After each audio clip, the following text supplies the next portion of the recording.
नमस्ते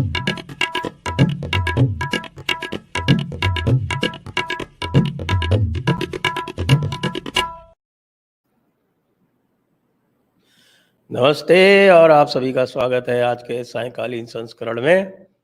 और आज हम फिर से बात करेंगे श्री केजरीवाल जी की, क्योंकि हमारे केजरीवाल उर्फ कुछ लोग उनको फर्जीवाल कहते हैं, कुछ लोग उनको कुछ और कहते हैं। तो उनके जो नए नए कारनामे और सामने आ रहे हैं उनके बारे में बात करेंगे। हमारे साथ है ओंकार चौधरी जी, जाने माने नमस्कार। जाने माने पत्रकार, और विजय सरदाना जी, आप भी जाने माने आलोचक हैं सभी विषयों के लगभग, तो जिसमें अर्थशास्त्र, राजनीति और कानून सभी सम्मिलित हैं। तो मैं आरंभ करूंगा ओंकार जी से। ओंकार जी, केजरीवाल जो है ये मुझे उस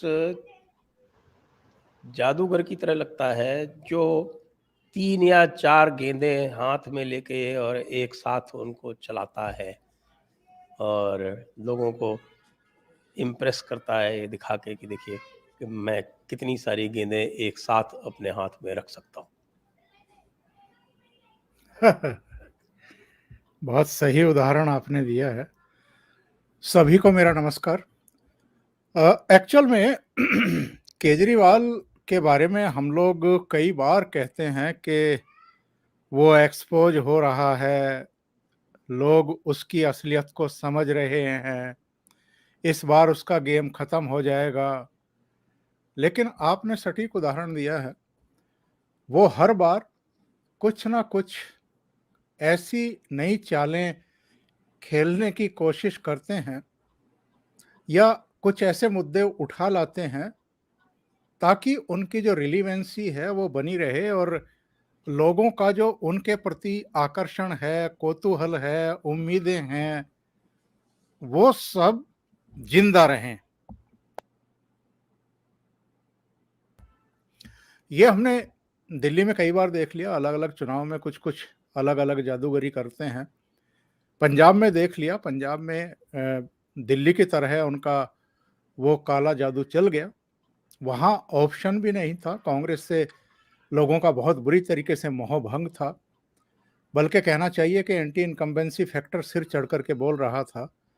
अकालियों का जो 10 साल का कुशासन था उसको लोग भूले नहीं थे और उनको ये भी पता था कि इस बार अगर अकालियों को हमने वोट दे दिया तो मुख्यमंत्री इस बार प्रकाश सिंह बादल नहीं, सीधे सुखबीर सिंह बादल बनेंगे। तो वो बिल्कुल ही उनको मत और समर्थन देने को तैयार नहीं थे।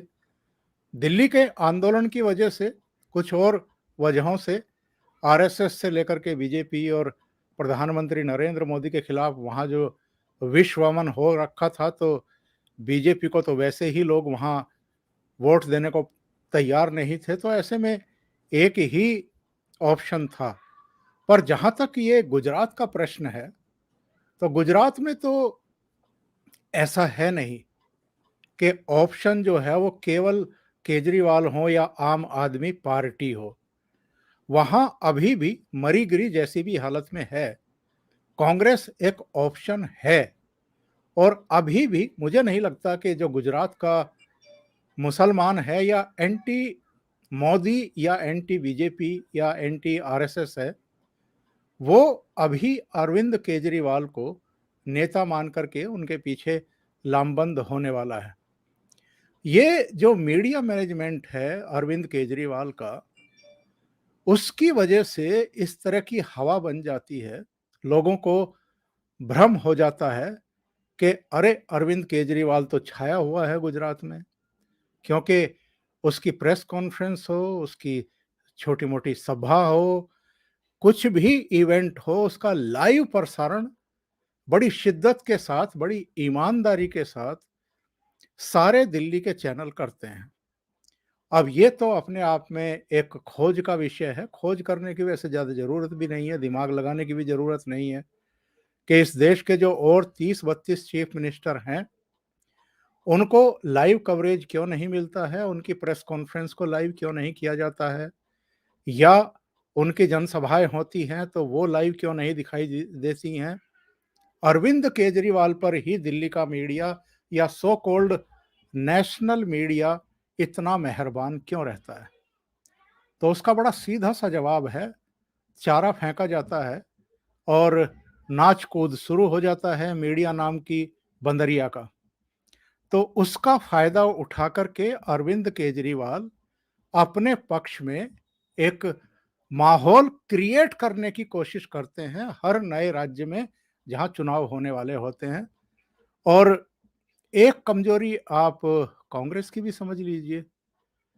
जब दो महत्वपूर्ण स्टेट में चुनाव हैं और जब दिखाई दे रहा है कि दोनों राज्यों में भारतीय जनता पार्टी की सरकारें हैं और प्रधानमंत्री से लेकर के गृह मंत्री, जो उनके राष्ट्रीय अध्यक्ष हैं, वो अन्य सभी कैबिनेट स्तर के मंत्री, वो लगातार इन राज्यों में जा रहे हैं, माहौल बनाने की कोशिश कर रहे हैं, जिम्मेदारियां सौंप दी गई हैं, यहां तक के मेंबर ऑफ पार्लियामेंट्स को भी, मिनिस्टर्स को भी, जो राज्यों के मंत्री हैं, मुख्यमंत्री हैं, उनकी भी जिम्मेदारियां सौंप दी गई हैं।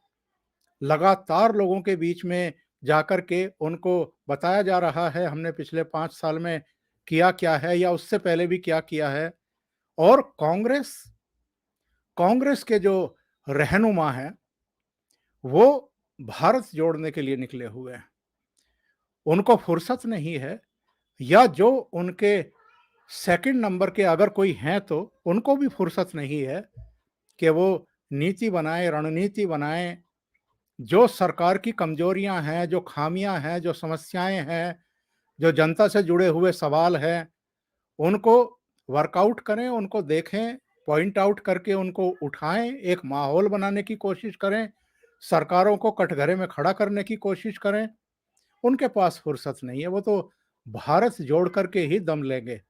और इसी का फायदा अरविंद केजरीवाल उठाने की कोशिश कर रहे हैं, हिमाचल में भी और गुजरात में भी। हिमाचल में अब उनके दौरे जरा कम हो गए हैं, शुरू में थोड़े से हुए थे, लेकिन इधर गुजरात पर फोकस कर रहे हैं, पता नहीं क्यों। जो सर्वे आ रहे हैं वो तो नहीं बता रहे हैं कि आम आदमी पार्टी का कोई किस्सा गुजरात में है।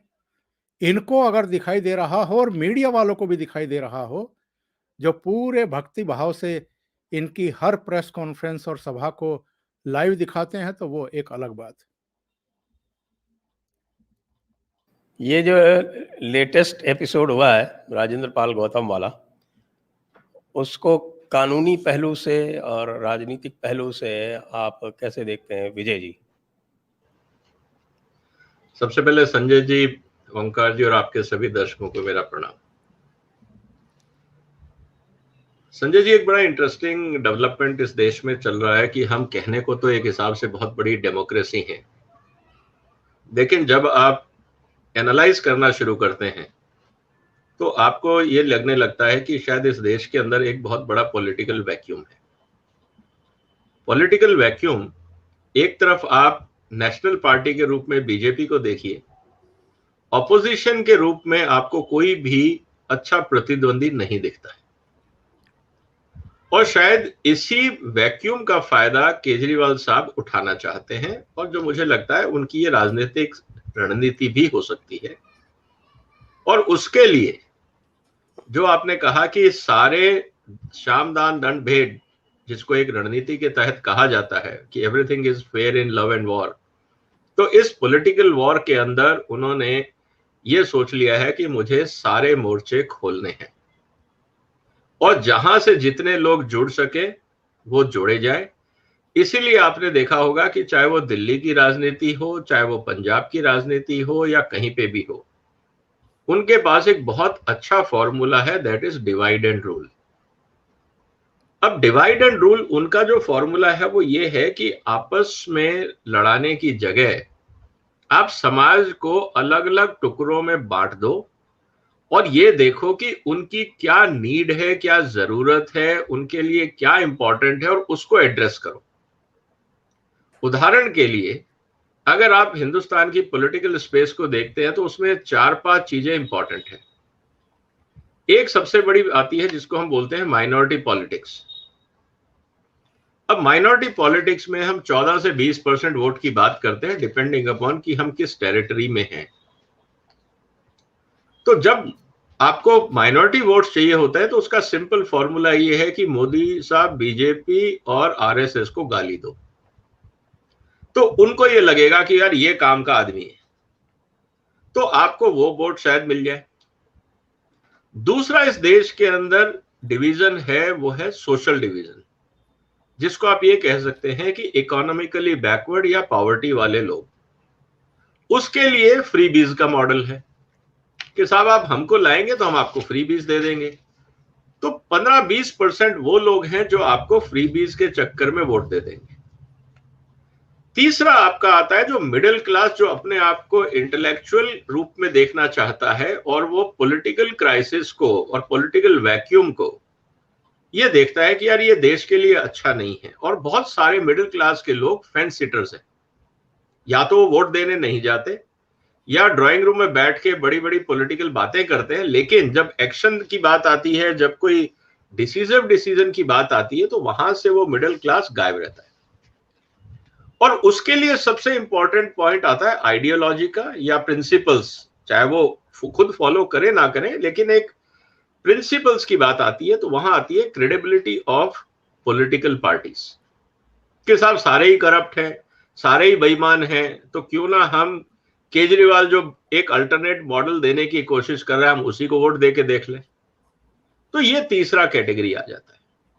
अब अगर आप इसको एनालाइज करें, और कुछ ऐसे हैं जो आइडियोलॉजिकली और हमेशा फेंसिटर रहे हैं, या आप डेमोक्रेसी में ये तो मानेंगे कि 100% जो माइनॉरिटी के अगेंस्ट वोट है या माइनॉरिटी के बचे हुए जो वोट है वो सारे के सारे बीजेपी के पास आए, कोई जरूरी नहीं है। कुछ कांग्रेस में जाएंगे, कुछ रीजनल पार्टीज में जाएंगे, बाकी जगह भी जाएंगे। तो इस चक्रव्यूह के अंदर केजरीवाल साहब ने एक फॉर्मूला, जिसको दिल्ली मॉडल बोलते हैं, वो दिल्ली मॉडल यही है कि एक तरफ आप माइनॉरिटी अपीजमेंट करिए, दूसरी तरफ आप फ्रीबीज करिए, तीसरी तरफ जो मिडिल क्लास को चाहिए, अच्छी एजुकेशन, अच्छा हेल्थ केयर, अच्छा जो भी आप अच्छे के नाम पे दे सकते हो मिडिल क्लास को, जो उनकी नीड है, हम वो दे देंगे। तो आपके पास अगर 40-50% वोट एक तरफ खिंच जाते हैं तो फिर आप आराम से चुनाव जीत सकते हो, क्योंकि हिंदुस्तान में वोट परसेंटेज 60% के आसपास रहता है, 60-70 के बीच में मैक्सिमम। अब खेल ये है कि 30-35% अगर आपको वोट मिल जाते हैं तो आपका गेम बन सकता है। अब ये चुनौती बाकी सब पॉलिटिकल पार्टीज के लिए है। क्या बीजेपी निश्चित रूप से हिंदुत्व का कार्ड है, मेजॉरिटी आइडियोलॉजी उनके साथ है, लेकिन जैसा मैंने कहा मेजॉरिटी में भी जो गरीब है वो कहेंगे यार फ्री बिजली बेहतर है, या हम ये कहेंगे कि साहब कुछ और लॉलीपॉप मिल जाएगा वो बेहतर है। तो ये जो स्प्लिट है, ये एक कॉम्बिनेशन बनाता है पूरे पॉलिटिकल स्पेस में। और केजरीवाल साहब के पास एक सबसे बड़ी पावर है दिल्ली का बजट, जिसको वो यूज कर सकते हैं या मिसयूज कर सकते हैं फॉर पब्लिसिटी। और इसीलिए जो ओंकार जी कह रहे थे कि भाई इनकी प्रेस कॉन्फ्रेंस लाइव टेलीकास्ट क्यों होती है, sir money makes the mayor go. एक चैनल को क्या चाहिए? पैसा। उसकी आइडियोलॉजी तो सिर्फ इतना है कि मेरी दुकान चलनी चाहिए। आज केजरीवाल साहब पैसा दे रहे हैं तो वो लाइव टेलीकास्ट करेंगे, कल को कोई और देगा तो उसका भी लाइव टेलीकास्ट कर देंगे। उनके लिए तो air time is for sale, जो पैसा देगा उसका वो बाजा बजा देंगे। और कहने का मतलब यही है कि अब ये बाकी पॉलिटिकल पार्टीज को सोचना है कि ये जो गेम प्लान है केजरीवाल साहब का, इसका तोड़ कैसे निकाला जाए। इसके लिए मेहनत करनी पड़ेगी। इसके लिए जो कट्टर ईमानदारी वाली बात है, बाकी पार्टियों को बताना पड़ेगा कि दे आर मोर ईमानदार देन केजरीवाल साहब।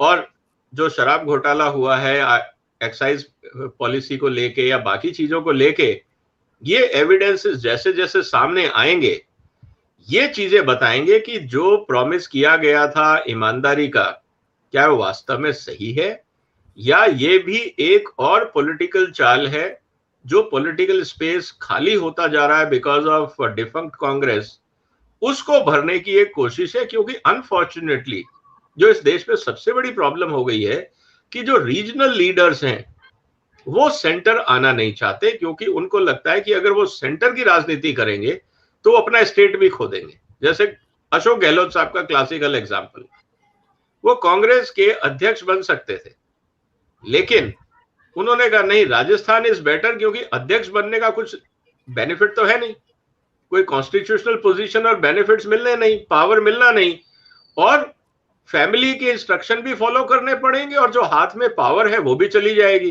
तो हम ना इधर के रहे ना उधर के रहे।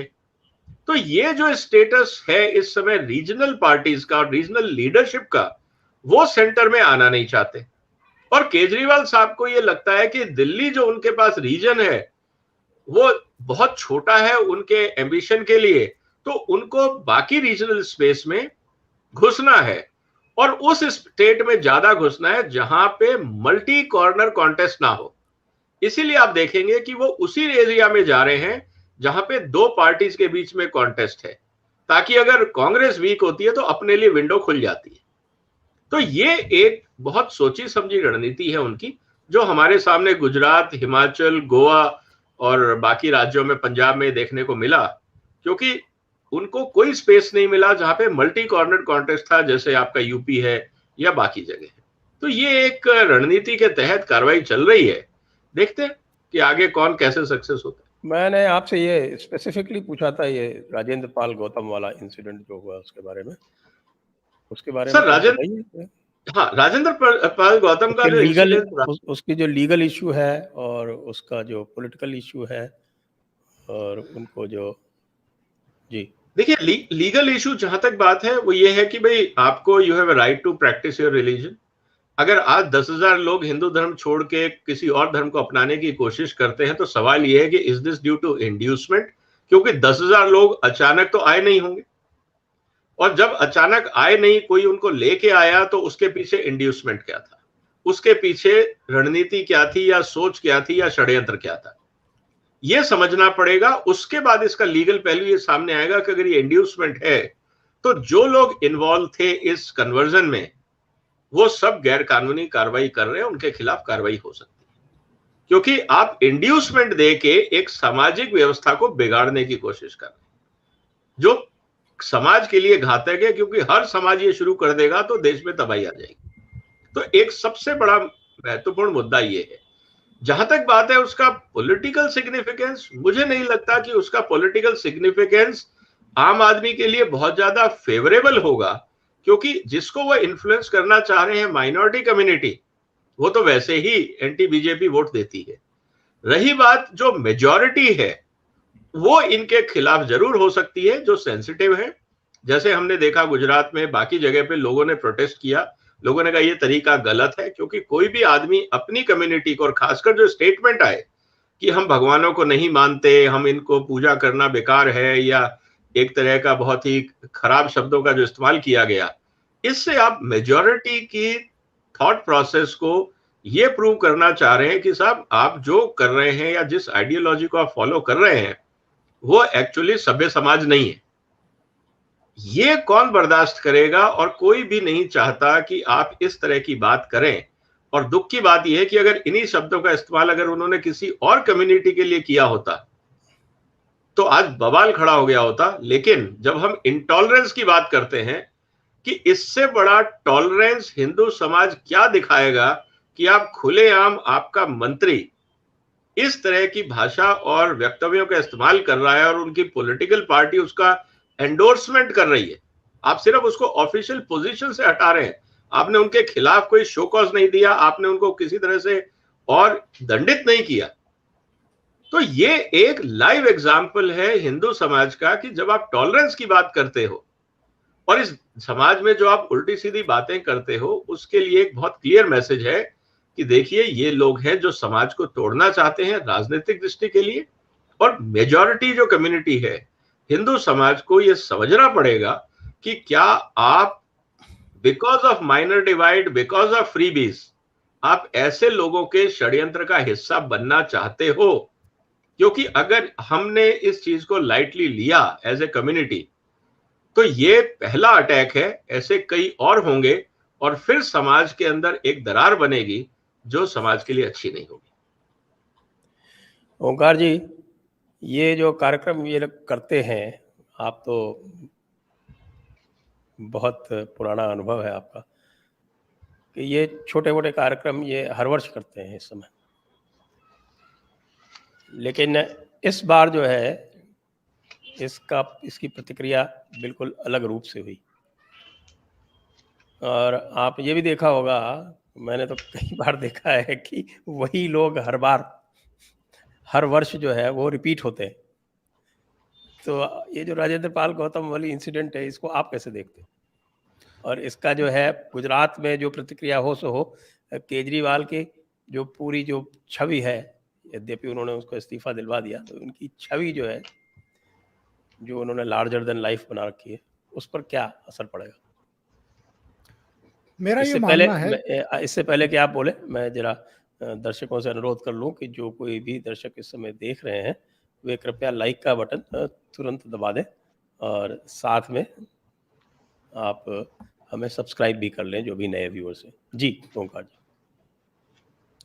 आपने जो बात कही है, ये बात तो आ रही है, कई स्रोतों से पता लग रहा है कि हर साल लगभग वही सब, थोड़ा बहुत उसमें इंक्रीज हो जाता होगा, पर हर साल उन्हीं को खड़ा कर दिया जाता है और वही अपना हर बार शपथ ले लेते हैं।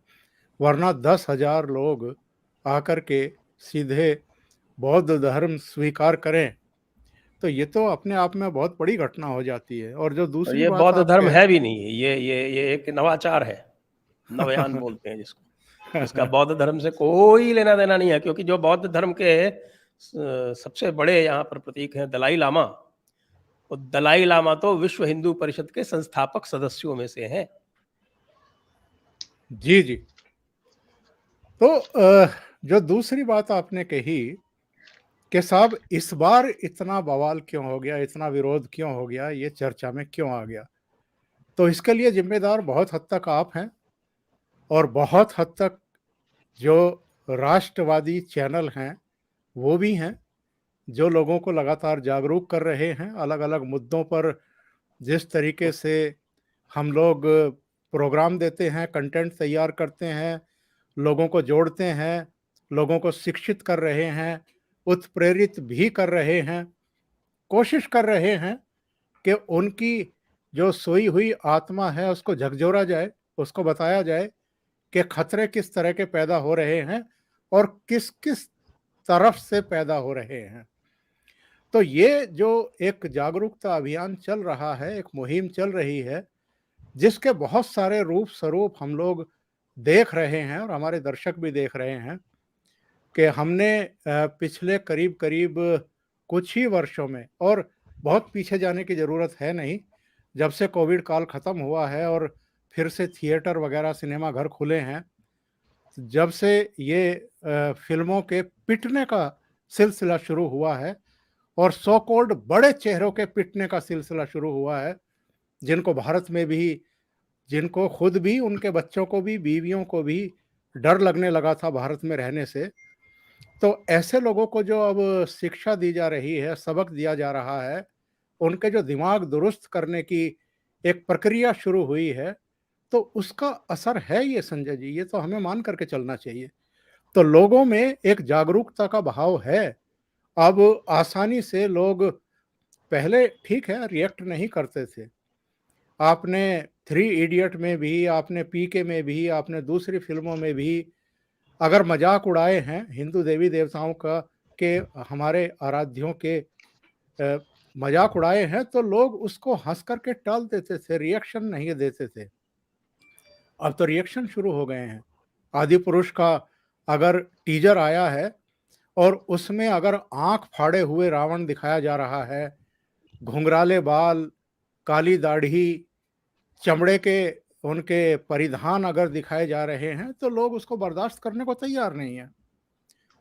चैनल चैनल घूमना पड़ रहा है मनोज मुंतशिर को और उसके डायरेक्टर को, ओम राउत को सफाई देनी पड़ रही है, लेकिन सफाई दे नहीं पा रहे हैं। डेट डिक्लेयर कर दी है, लेकिन इतना समय नहीं है कि कोई बदलाव कर सकें।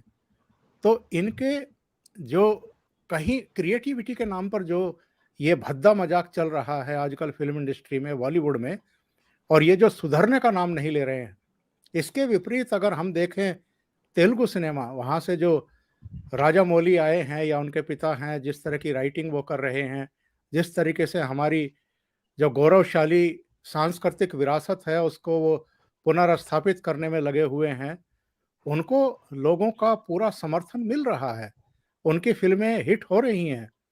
और इसके विपरीत जो बॉलीवुड है वो कुछ ना कुछ खुरापात हमारी संस्कृति से, हमारे इतिहास से, हमारे आराध्य देवों के साथ कुछ ना कुछ ऐसा कर रहा है, क्योंकि आपने आपने जो संस्कार लिए हैं पता नहीं कहाँ से लिए हैं। पश्चिम से लिए हैं, वामपंथियों से लिए हैं, लिबरल्स जिनको हम कहते हैं उनसे लिए हैं, कहाँ से लिए और किस परिवेश में आपकी जो है वो परवरिश हुई है, जो आप इस तरीके से भद्दा मजाक करने की कोशिश करते हैं। तो ये जो जागरूकता हमें इस समय समाज में दिखाई दे रही है, इसमें थोड़ा बहुत कंट्रीब्यूशन हमारा, आप जैसे लोगों का भी है, जो लोगों को इस समय जागरूक कर रहे हैं। और जो ये दैत्य हैं कई रूपों में, उनके खिलाफ अब लोगों को जूझने के लिए, खड़ा करने के लिए तैयार कर रहे हैं। इसलिए जो दिल्ली में घटना हुई है, इसका पहली बार इतने बड़े पैमाने पर विरोध होता हुआ दिखाई दिया है और शायद उसी का प्रेशर था कि राजेंद्र पाल गौतम से इस्तीफा देने को कहा गया। जहाँ तक गुजरात में इसके प्रभाव का या दिल्ली में इसके प्रभाव का प्रश्न है, लोगों की याददाश्त तो बहुत छोटी होती है, लेकिन जिस वर्ग की मैं बात कर रहा हूं कि जिसने अब कहना शुरू कर दिया है, बोलना शुरू कर दिया है, रिएक्ट करना शुरू कर दिया है, उस पर तो फर्क पड़ेगा। तो ध्रुवीकरण अगर होना है तो वो होगा, पर कितना वोटों में तब्दील होगा और कितना इनको नुकसान होगा, कहना जरा मुश्किल है। क्योंकि कई बार हम देख चुके हैं कि जब वो घड़ी आती है, यानी फैसला देने की, वोटिंग की, तो कई बार जो दूसरी चीजें हैं वो लोगों के मन मस्तिष्क पर ज्यादा हावी हो जाती हैं। जी। और विजय जी, ये जो तरह तरह के क्रिमिनल केस चल रहे हैं इनके मंत्रियों के ऊपर, अब आप ये देखिए, सत्येंद्र जैन को आज तक इन्होंने उसका इस्तीफा नहीं मांगा, राजेंद्र पाल का मांग लिया। तो बड़ी अजीब सी बात नहीं लगती है? और सिसोदिया और जितने भी अमानतुल्लाह और जितने भी लोग इस समय फंसे हुए हैं तरह तरह के क्रिमिनल केसेस में, क्या इससे हमारे केजरीवाल जी की राजनीति पर कोई प्रभाव पड़ रहा है? देखिए, ये बात तो हमें माननी पड़ेगी कि कोई भी अगर क्राइम होता है वो एक आदमी नहीं करता है, और हमेशा इस तरह का जो कार्रवाई होती है वो कुछ खास लोग और करीबी लोगों का एक, जिसे कहते हैं ना कि ग्रुप होता है जो मैनेज करता है। इससे ये बात समझ में आती है कि साहब राजेंद्र पाल जी थे, गौतम साहब जो थे, वो सत्ता में थे, जरूर थे, वो किसी भी कंसिडरेशन से मंत्री बने हों, लेकिन वो उनके बहुत करीबी और लोगों में नहीं थे, जिनको राजदार कहा जाता है। करीबी हो सकते हैं क्योंकि हर तरह के लोग हर ऑर्गेनाइजेशन में होते हैं, लेकिन क्या वो राजदार थे? ये नहीं था। हाँ, सत्येंद्र जैन साहब के खिलाफ अगर कार्रवाई होगी या मनीष सिसोदिया के खिलाफ कार्रवाई होगी तो सीधी आंच केजरीवाल साहब के ऊपर आएगी, ये बात पक्का है। और हम पहले दिन से इस बात को कह रहे हैं कि सर देखिए, जब फाइनेंशियल मैटर होते हैं वो हर आदमी से, इवन आप देखें बिजनेसमैन भी या ऑर्गेनाइजेशन में भी, आप कितने लोगों से डिस्कस करते हैं? आप हर एक से नहीं करते। ये बात पॉलिटिकल पार्टीज की भी है, क्योंकि आप तो ऑफिशियल जो डॉक्यूमेंटेशन है, जो फाइनेंशियल रिजल्ट्स हैं, वो आप तो अपने स्टाफ, जो ऑफिशियल डॉक्यूमेंट है वो डिस्कस नहीं करते। यहां तो अनऑफिशियल ट्रांजैक्शंस हुई हैं, तो अनऑफिशियल ट्रांजैक्शंस को तो आप वैसे भी पार्टी के लोगों से डिस्कस नहीं करेंगे। इसीलिए आपने देखा होगा कि जैसे ही, चाहे वो सिसोदिया साहब हों या आपके सत्येंद्र जैन हों, जैसे ही उन पे आंच आती है, केजरीवाल साहब का ट्वीट आ जाता है, क्योंकि उनको डिफेंड करना जरूरी है। अगर केजरीवाल साहब डिफेंड नहीं करेंगे, और इसी खुंदक में कल को सत्येंद्र जैन ने या मनीष सिसोदिया ने कहा, ठीक है, अगर तुमको लगता है कि हमारे बगैर तुम्हारा गुजारा हो सकता है तो ठीक है, फिर हम भी मुंह खोलने को तैयार हैं। ये एक बहुत बड़ा पॉलिटिकल रिस्क है केजरीवाल साहब के लिए। तो उनको जो अपने खास लोग हैं, क्योंकि ये बात तो आप मान के चलिए कि वो खुद किसी डिपार्टमेंट के अधिकारी मतलब मंत्री नहीं है, तो जब वो मंत्री नहीं है तो किसके थ्रू काम करवाएंगे? तो जो या तो फाइनेंस, क्योंकि आपकी power ultimately sign finance minister करेगा, या वो डिपार्टमेंट जो उस डिपार्टमेंट का एक्सपेंडिचर डिसाइड करेगा, चाहे वो एजुकेशन हो, चाहे हेल्थ केयर हो, चाहे डीटीसी हो, या जो भी हो। तो इसीलिए आपने देखा होगा कि जो लोग या तो डॉक्यूमेंट बनाने में या पॉलिसी बनाने में इन्वॉल्व थे, या जो लोग सिग्नेचर करने में इन्वॉल्व थे ताकि वो जो गेम प्लान था वो एग्जीक्यूट हो जाए, उन पे केजरीवाल साहब कभी भी कैजुअल नहीं होंगे। वो हमेशा उनको डिफेंड करेंगे, क्योंकि अल्टीमेटली वो किसके लिए कर रहे थे? सत्येंद्र जैन किसके लिए पैसा इकट्ठा कर रहे थे अगर कर रहे थे तो? या मनीष सिसोदिया ने किसके कहने पे पॉलिसी बदली? किसको वो पैसा चाहिए था? जो 6% कमीशन की, एक्स्ट्रा कमीशन की बात आ रही है, वो पैसा किसको चाहिए था? क्या मनीष सिसोदिया को अपने लिए चाहिए था? केजरीवाल साहब के लिए चाहिए था? पार्टी के लिए चाहिए था? अगर पार्टी के लिए चाहिए था तो बगैर पार्टी के अध्यक्ष के और कन्वीनर के क्या वो ये निर्णय ले सकते थे? तो ये फंडामेंटल सवाल है। तो ये बात बहुत क्लियर हो जाती है सर कि जहां पे कन्फ्लिक्ट है, जहां पे लगता है कि रिस्क बहुत ज्यादा है, पॉलिटिकल रिस्क बहुत ज्यादा है, आज अगर एक स्टेटमेंट सत्येंद्र जैन ने दे दिया या मनीष सिसोदिया ने दे दिया तो केजरीवाल साहब अपने आप को डिफेंड नहीं कर पाएंगे, क्योंकि केजरीवाल साहब के सामने ईडी बैठा के एक ही बात पूछेगी कि जो मनीष सिसोदिया ने बोला आप उससे सहमत हैं या नहीं है, या आप सत्येंद्र जैन ने जो बोला आपके खिलाफ आप उससे सहमत हैं या नहीं है। ऑब्वियसली बोलेंगे मेरे से पूछा नहीं गया। निश्चित रूप से एक कड़ी से दूसरी कड़ी निकलेगी और फिर कई राज निकलेंगे, जिसे कहते हैं ना कि वो बोतल में से जिन बाहर आ जाएगा और फिर कंट्रोल करना मुश्किल है। तो अभी पूरा प्रयास है कि जिन को बोतल में रखा जाए और उस बोतल के ऊपर जितना वेट रखना है रखो, उसका कॉर्क नहीं खुलना चाहिए। इसीलिए पूरी ताकत यही है कि उस जिन को बाहर ना निकलने दिया जाए। जिस दिन जिन निकल गया उस दिन प्रॉब्लम हो जाएगी। अब समस्या यही है कि जो लोग उस जिन को मैनेज कर सकते हैं, केजरीवाल साहब उनको कभी आंच नहीं आने देंगे, क्योंकि अगर वो जिन निकल गया तो सबसे बड़ी जो एम्बिशन और खतरा है वो केजरीवाल साहब को खुद पे है। तो इसीलिए बाकी लोगों के लिए मतलब के नहीं है। जैसे आपने देखा कि जिन्होंने संस्थापक थे जो पार्टी के, जितने लोगों को उन्होंने पार्टी से निकाला वो उनके लिए पॉलिटिकल माइलेज दे सकते थे, फाइनेंशियल गेन नहीं दे सकते थे, तो उन सबको हटा दिया गया। जिनको पार्टी में लाया गया आइदर थ्रू राज्यसभा सीट या बाद में जोड़ा गया, वो सब वो लोग थे जिनकी पॉलिटिकल माइलेज की जरूरत नहीं थी केजरीवाल साहब को, क्योंकि पॉलिटिकल माइलेज उनको अपने लिए चाहिए। लेकिन बाकी लोग वो थे जो उनको फाइनेंशियल गेन या फाइनेंशियल स्ट्रेंथ दे सके पार्टी चलाने के लिए। तो बहुत क्लियर डिवाइड है। पार्टी बनाने के लिए, जनता की सहानुभूति लेने के लिए उनको वो फेस चाहिए थे, वो इंटेलेक्चुअल मिडिल क्लास को इन्फ्लुएंस करने के लिए वो फेस चाहिए थे, जिनको हम समाज में इंटेलेक्चुअल या थिंकर्स बोल सकते हैं, चाहे वो एडवोकेट्स थे, रिटायर्ड आर्मी ऑफिसर्स थे, जर्नल्स थे, जजेस थे, जो समाज का एक मध्यम वर्ग को इन्फ्लुएंस करता है। उनको उन्होंने लेके पार्टी बनाई। जब सत्ता मिली तो उनका रोल खत्म हो गया। अब पार्टी को आगे बढ़ाने के लिए आपको चाहिए पैसा, तो पूरा फोकस वही है कि हाउ टू जनरेट रेवेन्यू। तो जैसा मैंने कहा कि ये एक प्लान्ड एक्टिविटी है कि एक पॉलिटिकल स्पेस खाली हो रहा है, उसको कैसे कैप्चर करें, कहां पे लोगों को इमोशनली मैनेज करना है, कहां फाइनेंशियली करना है, वो दोनों कर रहे हैं। इसीलिए इमोशनली जब आपने बाहर निकाल दिया कोई इश्यू नहीं था, फाइनेंशियली जो लोग मैनेज कर रहे हैं अगर उनको बाहर निकालेंगे तो प्रॉब्लम खड़ी हो जाएगी। इसलिए उन लोगों को बचा के रखा जाता है। जी, बड़ा इंटरेस्टिंग है। दर्शकों से अनुरोध है कि कृपया आप अपने प्रश्न पूछ सकते हैं, और आप प्रश्न व्हाट्सएप के माध्यम से भी पूछ सकते हैं, और आप प्रश्न जो है वो सुपर चैट के माध्यम से भी पूछ सकते हैं। और आप सभी से ये भी अनुरोध है कि लाइक करें। जो लोग भी देख रहे हैं वो तुरंत लाइक का बटन तो दबा ही दें। उसके साथ साथ जो नए व्यूअर्स हैं वो सब्सक्राइब भी कर लें। आपको ये भी याद दिला दूं कि 5 और 6 नवंबर को हमारा वार्षिक उत्सव है, और ओंकार जी और विजय जी दोनों उसमें भाग ले रहे हैं। यह सामने आपके है और कुछ रजिस्ट्रेशंस अभी भी बचे हुए हैं, आप उसका उपयोग कर सकते हैं। जी, आगे चलते हैं ओंकार जी।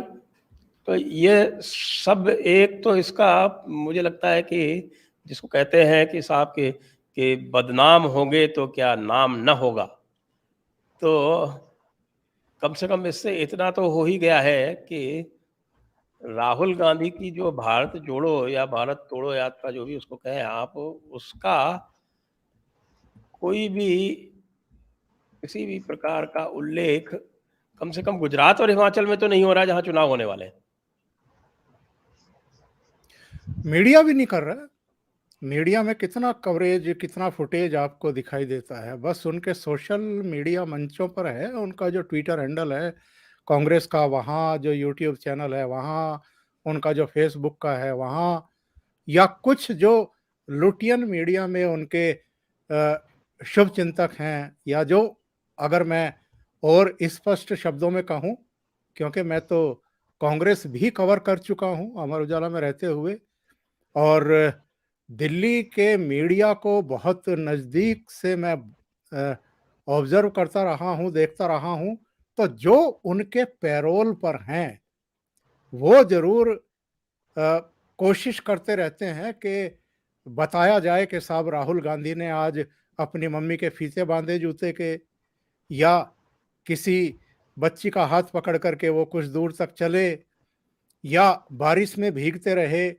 मतलब एक ऐसी घटना का उल्लेख करना और उसको एक ऐतिहासिक करार देना। और कुछ चेहरे हैं यहाँ के मीडिया के जो प्रशस्ति गान करते हैं इन घटनाओं का भी। अगर बेटा अपनी मम्मी के जूते के फीते नहीं बांधेगा तो कौन बांधेगा, सवाल ये है। और ये क्या इतनी इतनी बड़ी घटना हो गई कि साहब इसको जो है हर आदमी ट्वीट कर रहा है, रीट्वीट कर रहा है, फिर रीट्वीट कर रहा है, फिर रीट्वीट कर रहा है। और दूसरी तरफ अगर प्रधानमंत्री कैमरों के साथ अपनी माँ से मिलने पहुंच जाते हैं तो उस पर तूफान खड़ा कर देते हैं। तो ये एक अजीबोगरीब, मतलब कहना चाहिए अंतर विरोध है कि राहुल गांधी अपनी मम्मी के लिए कुछ कर रहा है, वहाँ कैमरे भी हैं, वीडियोग्राफर भी हैं, तो वो तो बहुत बढ़िया काम हो रहा है। वहाँ मोदी अगर कैमरों के साथ चले जाएं तो बहुत ही बुरा काम हो रहा है। इससे निकृष्ट बेटा तो कोई हो ही नहीं सकता है कि अपनी मम्मी से मिलने जा रहा है तो कैमरों को लेकर के जा रहा है। तो खैर वो एक संदर्भवश मैंने कह दिया।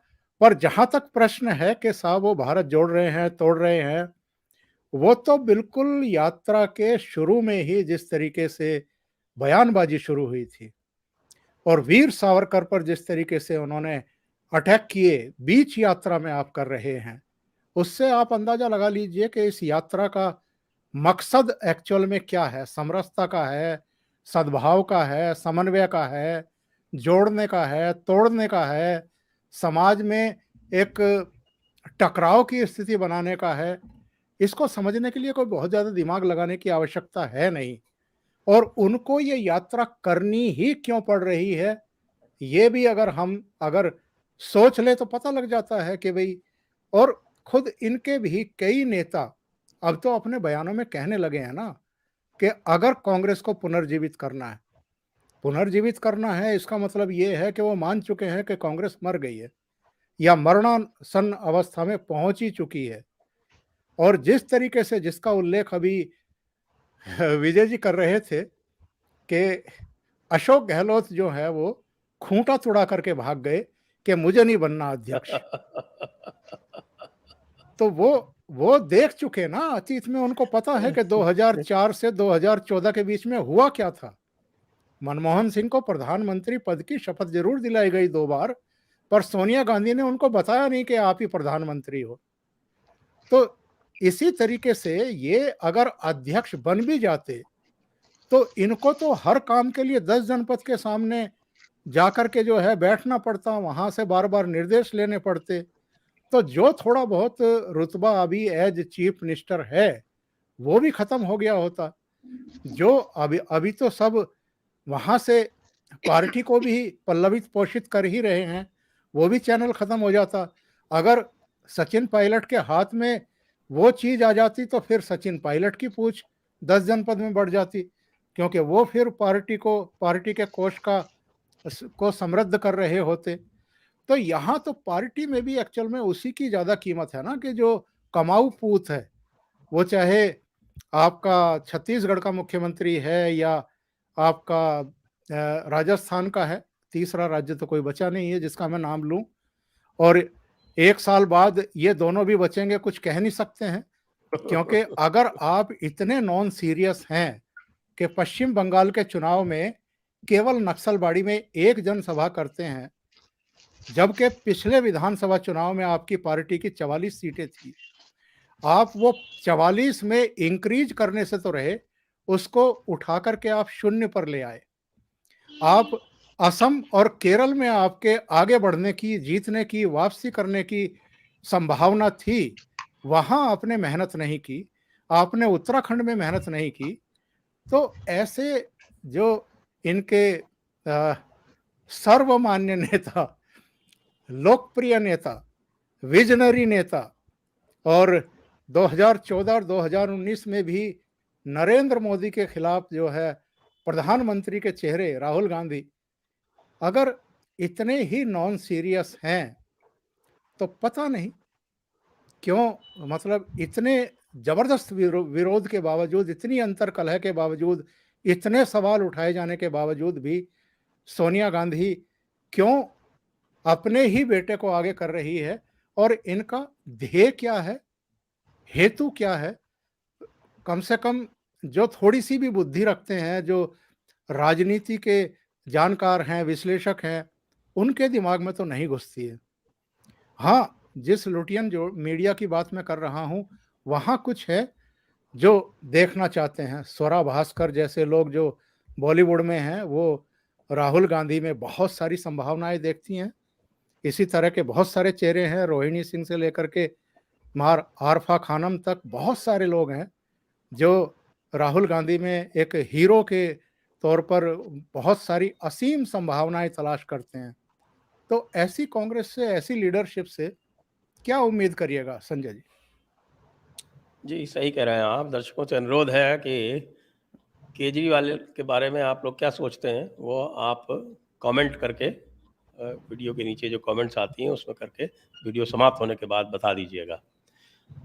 तो अंतिम प्रश्न आज का, उसके बाद फिर हम ऑडियंस क्वेश्चंस पे चलेंगे, और वो है विजय जी से। विजय जी, आपको लगता है कि ये दिल्ली में जो चल रहा है, एक प्रक्रिया चल रही है कि केजरीवाल विधानसभा में स्वीप करते हैं और बीजेपी लोकसभा में स्वीप करती है, ये इसी प्रकार से चलता रहेगा? देखिए सर, दोनों डायनेमिक्स बहुत अलग हैं। जहां तक बात आती है नेशनल एजेंडा की, मुझे लगता है कि जनता इस बात को समझती है कि नेशन लेवल पे या नेशनल लेवल पे जो प्राइम मिनिस्टर या एमपीज के सीट्स हैं, वहां एक ऐसा लीडर चाहिए जो देश को संभाल सके। वहां लोग कम रिस्क लेना चाहते हैं, क्योंकि वहां पे बहुत बड़ा इशू है। हालांकि वो डे टू डे उनकी दाल रोटी का इंतजाम नहीं करते हैं पर से, क्योंकि बिजली का काम सरकार का, राज्य सरकार का है, एग्रीकल्चर राज्य सरकार के पास है, एजुकेशन राज्य सरकार के पास है, हेल्थ केयर राज्य सरकार के पास है। लेकिन जब नेशनल इंटरेस्ट की बात आती है तो निश्चित रूप से लोग ज्यादा सीरियस होते हैं कि किसको हम दें। और वहां अक्सर आपने देखा होगा कि एक अलग ट्रेंड निकल के आता है comparative to state government. State government के जो चुनाव होते हैं, स्टेट लेवल के जो चुनाव होते हैं, वहां पे थोड़ा इमोशनल कार्ड, थोड़ा कास्टिज्म आपको ज्यादा मिलता है। क्योंकि वहां जैसा हम कहते हैं ना कि सबसे मुश्किल काम अगर होता है तो सरपंच का चुनाव होता है, क्योंकि गांव में हर आदमी को कन्विंस करना होता है कि भाई कौन सही आदमी है, क्योंकि सब एक दूसरे को जानते हैं और उनको पता है कि ये आदमी काम नहीं करेगा या ये आदमी काम करेगा, तो वो बहुत ही टफ कंपटीशन होता है। लेकिन उसके बाद जब हम राज्य सरकार या विधानसभा की बात करते हैं तो वहां पे लोग थोड़ा एक्सपेरिमेंट कर सकते हैं। और यही देखा है हमने कि दिल्ली का मॉडल हो, पंजाब का मॉडल हो, उसके बाद चाहे लोग रिजेक्ट कर दें, जैसे लोगों ने देखा बहुत सारी जगह पे, पंजाब में भी अब खबरें आ रही हैं कि जो प्रॉमिस किए गए थे वो पूरे नहीं किए गए, क्योंकि पैसा ही नहीं है। आपने लंबी चौड़ी बात कर दी, आपके पास पैसा नहीं है, लेकिन लोग तो इस उम्मीद में थे।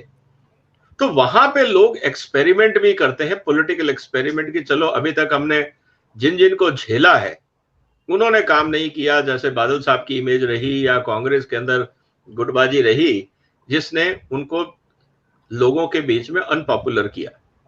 तो एक एक्सपेरिमेंट था कि चलो इस बार केजरीवाल साहब को ट्राई करते हैं। लोग ट्राई का वर्ड भी इस्तेमाल करते हैं, चलो अगर मौका तो दे के देखो यार।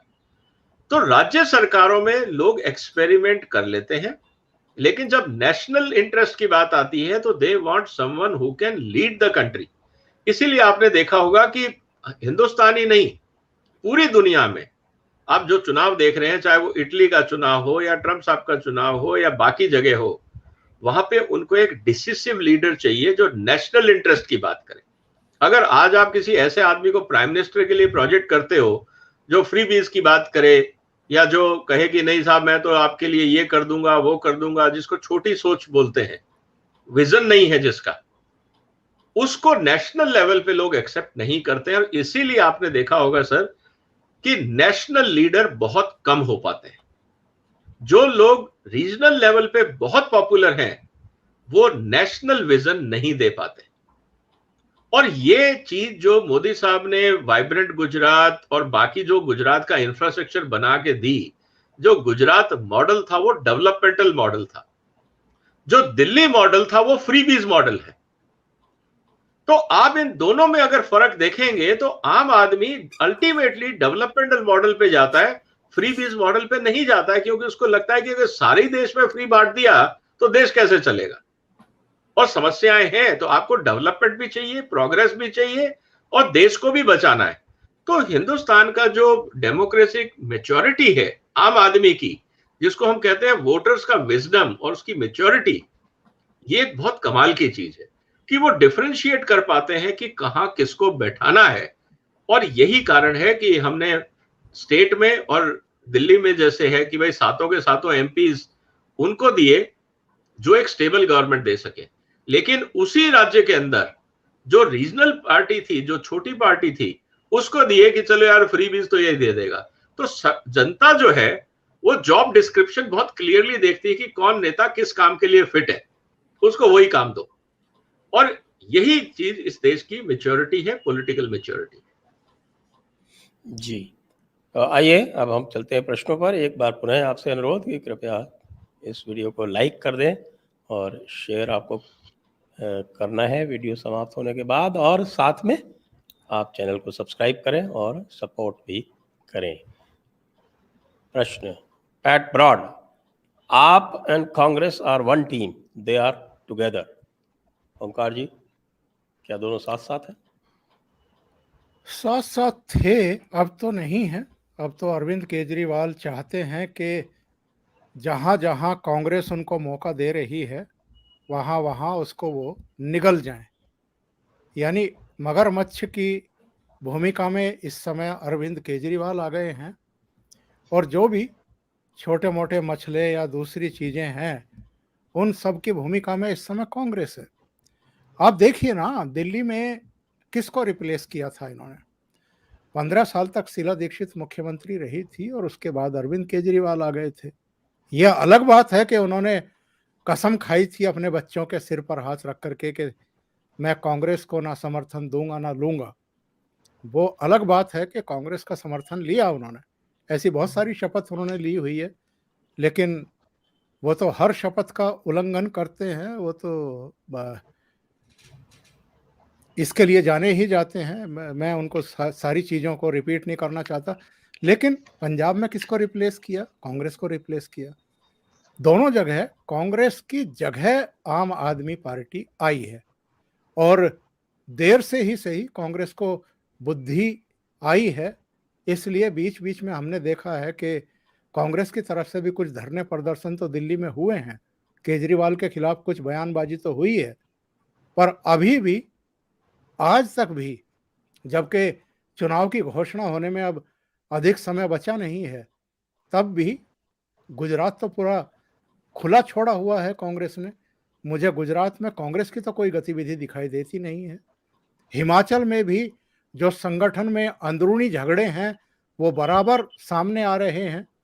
और चाहे आनंद शर्मा हो, जिन्होंने वहाँ पर कोई भी भूमिका लेने से इनकार कर दिया, तो कांग्रेस ने तो एक वातावरण बना के छोड़ा हुआ है केजरीवाल के लिए कि हम नाकारा हैं, नालायक हैं, हम बिल्कुल काम करने को तैयार नहीं हैं। जहाँ जहाँ हमारी थोड़ी बहुत जमीन बची है, संगठन बचा है, आप आइए उसको ग्रैब करिए और मौज लीजिए। और केजरीवाल का भी मुझे लगता है कि उनको कोई गलतफहमी नहीं है कि मैं हिमाचल में सरकार बना लूंगा या गुजरात में सरकार बना लूंगा। मुझे लगता है कि अरविंद केजरीवाल का कुल खेल ये है कि किसी तरीके से जो मानदंड होते हैं एक राष्ट्रीय पार्टी बनाने के लिए, चुनाव आयोग की जो गाइडलाइंस हैं, बस वो किसी तरीके से पूरी कर लें। 2 राज्यों में सरकारें हो ही गई हैं, कुछ परसेंट वोट गुजरात में मिल जाएं, कुछ हिमाचल में मिल जाएं, कुछ दूसरे राज्यों में मिल जाएं, तो वो राष्ट्रीय पार्टी बन जाएंगे और उसके बाद फिर वो और बड़ा खेल कर पाएंगे। क्योंकि अभी तो राष्ट्रीय पार्टी नहीं है, तो उतना चंदा और बाकी चीज़ें उनको नहीं मिल पा रही होंगी, या जो मिल रही होंगी वो एफर्ट्स से या जो नई आबकारी नीति इस तरह के कदमों से मिल रही होंगी। पर राष्ट्रीय पार्टी बन जाएंगे तो फिर सर जी का एक अलग ही लेवल पर हम खेल देख पाएंगे। सर जी का अंदाज नया हो जाएगा। नेक्स्ट, रोहित चौहान, सर जी ने विपासना ध्यान किया है जिसमें सम्यक आजीविका का प्रावधान है लेकिन ये टोटली उनके विपरीत है। भगवान बुद्ध का भी नाम खराब कर रहे हैं। भगवान बुद्ध का नाम खराब करने का तो बहुत सारे लोगों ने ठेका ले रखा है। ये इनकी टिप्पणी है, प्रश्न नहीं है। नेक्स्ट है आकाश कदम, ये रेवड़ी कल्चर नैरेटिव का क्या तोड़ निकाले विजय जी? देखिए, इसमें दोनों बातें हैं। एक तो जो मैं इस बात से खुशी मुझे है कि 23 अगस्त को जो मैंने इंटरवेंशन एप्लीकेशन डाली थी, जिसमें मैंने ऑनरेबल सुप्रीम कोर्ट को कहा था कि आप ईसी को डायरेक्ट करें कि हर एक इलेक्शन मैनिफेस्टो के साथ एक फाइनेंशियल स्टेटमेंट होना चाहिए कि जो प्रोमिसेस किए जा रहे हैं उसमें टोटल खर्चा कितना होगा और वो सोर्स ऑफ इनकम या सोर्स ऑफ रेवेन्यू क्या होगा।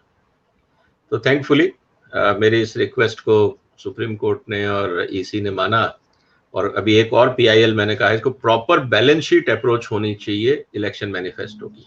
तो आने वाले समय में उम्मीद है कि वो रिक्वेस्ट भी एक्सेप्ट होगी। तो एक तो तरीका है कानून के माध्यम से जनता के सामने एक्सपोज करना, क्योंकि ट्रांसपेरेंसी बहुत जरूरी है रेवड़ी कल्चर में। कि आप जो रेवड़ी कल्चर दे रहे हैं, मान लीजिए आज आप सबको बोलते हैं कि मैं हर घर में जितनी भी महिलाएं हैं मैं सबको 2,000 रुपए महीना दूंगा। पता लगा कि 5 करोड़ महिलाएं हैं, 2,000 रुपए के हिसाब से 12 महीने क्या बजट बनता है और उसका पैसा कहां से आएगा? जब आप ये बोलेंगे और कैलकुलेशन साथ में आएगा और जब लोगों को लगेगा यार ये तो 1,00,000 करोड़ या 50,000 करोड़ की बात हो रही है, तो पैसा कहां है, तब लोग कहेंगे कि यार ये तो फर्जी नैरेटिव है। तो रेवड़ी कल्चर जब तक ट्रांसपेरेंट नहीं होगी और जनता उस पर डिबेट नहीं करेगी तब तक रेवड़ी कल्चर खत्म नहीं होगा। तो रिक्वेस्ट यही था हमारा ऑनरेबल सुप्रीम कोर्ट को कि आप इसको और ज्यादा क्रेडिबल बनाइए, ट्रांसपेरेंट बनाइए, क्योंकि आम आदमी कैलकुलेट नहीं कर पाता। और जब कैलकुलेशन सामने आएगी, नंबर सामने आएगा, तो डिबेट बहुत सार्थक होगी, प्रिसाइज होगी। दूसरा तरीका है पब्लिक अवेयरनेस, जो मैनिफेस्टो में चेंजेस आ रहे हैं इसके साथ आएगा। तो दोनों लेवल पे है। देखिए, पॉलिटिकल पार्टीज तो हर रास्ता अपनाएंगी सत्ता में आने का, उनको कोई फर्क नहीं पड़ता, क्योंकि टैक्स पेयर का पैसा है। केजरीवाल साहब की जेब से 5 पैसे भी नहीं लगते, तो इसलिए उनको कोई फर्क नहीं पड़ता। वो जनता के पैसे को लेके ये बोलते हैं कि साहब मेरे पास पैसे मैं दे रहा हूं, आपको क्या प्रॉब्लम है? अरे भाई, आपके पास पैसे कहां से आए? ये जनता के पैसे आप जनता को दे रहे हो। इंस्टेड ऑफ डूइंग डेवलपमेंट आप उसको कंजम्पशन में लगा रहे हो और उन लोगों को दे रहे हो जिनको जरूरत नहीं है। तो ये एक बड़ा सीरियस इकोनॉमिक मिसमैनेजमेंट है। जनता को भी जागरूक होना पड़ेगा, जनता को सवाल करने पड़ेंगे और कानून लाना पड़ेगा जिससे ट्रांसपेरेंसी आए। आप पॉलिटिकल पार्टी से उम्मीद नहीं कर सकते हैं कि वो राष्ट्र हित में पॉलिटिकल इंटरेस्ट को छोड़ देंगी। उनके लिए पॉलिटिकल इंटरेस्ट बहुत इंपॉर्टेंट है, सत्ता बहुत इंपॉर्टेंट है, बाकी सब चीजें सेकेंडरी है। जी, नेक्स्ट, ईशान तिवारी, आप is upgraded version of communist instead of caste target middle class. He wisely picked Delhi as at its center of politics and media attention. Communists never develop but do bring petty schemes like 5 rupees thali. Dangerous. ये भी एक टिप्पणी ही है, कुछ कहना चाहेंगे ओंकार जी? नहीं, वामपंथियों को तो पीछे छोड़ चुका है ये आदमी बहुत पहले। वामपंथियों ने वो सारे हथकंडे कहाँ अपनाए, वो अपना ही नहीं पाए जो ये अपना रहे हैं। तो वामपंथियों से तो आगे निकल चुके हैं ये। वामपंथियों ने वैचारिक तौर पर या दूसरे अपने संबंधों के स्तर पर जरूर मीडिया को समय समय पर प्रभावित करने की कोशिश की होगी। कुछ चैनल हैं भी जो, और कुछ चैनलों में बैठे हुए लोग भी हैं जो उनकी आइडियोलॉजी, उनकी विचारधारा को आगे बढ़ाते हैं। पर सर जी ने तो बहुत बड़ा काम किया है साहब। वो जो एक होता है ना कि पैसा फेंको तमाशा देखो, वो काम किया है इन्होंने तो वामपंथी वो नहीं कर पाए कभी और कर भी नहीं पाएंगे। जी, नेक्स्ट नितिन देसाई जी, धन्यवाद। Next Nijesh ji, Omkar sir, what do you think about Yadav vote bank of UP? Is it completely with SP or divided between BJP and SP? नहीं, वो सपा के साथ ही रहेंगे। जैसी भी हालत में है वो समाजवादी पार्टी के साथ ही जाएंगे। बहुत कम, ना के बराबर, आटे में नमक के बराबर यादव वोट बीजेपी को कहीं कहीं मिले हों तो मिले हों, पर मुझे नहीं लगता कि वो समाजवादी पार्टी से लोकसभा में तो काफी मिलता है। लोकसभा में तो यादव वोट जो है वो काफी मात्रा में मिल जाता है, क्योंकि यादवों में भी दो गुट हैं, एक कंसवंशी है, एक कृष्णवंशी है। तो कृष्णवंशियों के वोट जो हैं वो लोकसभा में मिल जाते हैं। उनका आशय शायद विधानसभा से था, पर हाँ, लोकसभा में तो एक्चुअल में मुद्दे ही दूसरे हो जाते हैं, जो विजय जी ने कहा था। तो वहां तो कास्ट बैरियर वैसे ही टूट जाते हैं कई बार। जी हाँ। ईशान तिवारी, आप only performs in the states where Congress is in main power and BJP is very weak. See Delhi and Punjab. But in states where BJP is strong, they are just shouting and not a threat, like UP or Goa. Gujarat will be a sweep. तो विजय जी ये यही कह रहे हैं जो आप कह रहे थे, more or less? हाँ, बिल्कुल सही है सर। देखिए, उनका रणनीति ये बहुत क्लियर है कि they have to occupy the space left by Congress, क्योंकि वही एक सीधा रास्ता है, क्योंकि जनता को भी समझ में आता है कि यार एक ऑपोजिशन तो चाहिए, और उनके लिए भी ऑप्शन सही है कि यार मुझे बीजेपी को वोट नहीं देना, तो किसको देना है? जो अल्टरनेट हो। और अल्टरनेट में कौन दिख रहा है? कांग्रेस तो बेकार है, बाकी कोई रीजनल पार्टी में दम नहीं है, तो यार यही बचता है, इसी को दे दो। तो एक जिसे कहते हैं कि ऑप्शन, और यही चीज मैंने शुरू में कही सर कि यही एक रणनीति है आम आदमी पार्टी की। माइनॉरिटी वोट, फ्रीबीज वोट, और वो वोट जो बीजेपी को, खासकर जो हिंदू रिलीजन के लोग या जो मिडिल क्लास के लोग जो बीजेपी को वोट नहीं देना चाहते, वहां पे एज ए अल्टरनेट प्रोजेक्ट करने से इनका काम बन जाता है। तो ये एक इक्वेशन इनकी है कि इन्होंने डिवाइड एंड रूल का ये था, समाज को 3 हिस्सों में बांटो, तीनों को लॉलीपॉप अलग अलग रूप की दो और अपना काम निकालो। जी, नेक्स्ट डॉक्टर पवन धिम्मी का शत्रु, यवन धिम्मी का शत्रु। सच्चे हिंदू यति नृसिंहानंद के चैनल स्वामी अमृतानंद भक्ति से जुड़े। अभी कोई भी तथाकथित हिंदूवादी उनके चैनल का नाम नहीं ले रहा, शायद ऑडियंस न भाग जाए। ये मैसेज भी हाईलाइट नहीं होगा। मैसेज तो हाईलाइट कर दिया, लेकिन ये आप जो है ये प्रमाण पत्र देने का कार्य कब से आरंभ कर दिया है? सबको प्रमाण पत्र न दें कृपया। डॉक्टर अतुल पटेल, व्हाट रेवड़ीवाला achieves in 2 months propaganda in Gujarat, Modi ji neutralizes in 2-day visit. ओंकार जी क्या पूछ रहे हैं? कह रहे हैं कि साहब कि जो ये 2 महीने के प्रोपेगेंडा में जो ये उपलब्धि करता है कि केजरीवाल, वो 2 दिन में मोदी जी उसको न्यूट्रलाइज कर देते हैं जाके। नहीं, वो प्रोपेगेंडा मैंने शुरू में कहा है ना कि ये केवल मीडिया में दिखाई देता है, जमीन पर नहीं है, जमीन पर बिल्कुल नहीं है। ये केवल मीडिया इसकी हवा बनाती है और कुछ नहीं। ये अंतर समझें आप लोग। जी, तो इसी के साथ प्रश्न समाप्त होते हैं और मैं सभी को धन्यवाद देते हुए ओंकार जी को बहुत बहुत धन्यवाद देता हूँ और विजय बहुत जी को धन्यवाद। बहुत धन्यवाद देता हूँ। जय सभी को हिंद, नमस्कार। वंदे मातरम। जय हिंद, वंदे मातरम।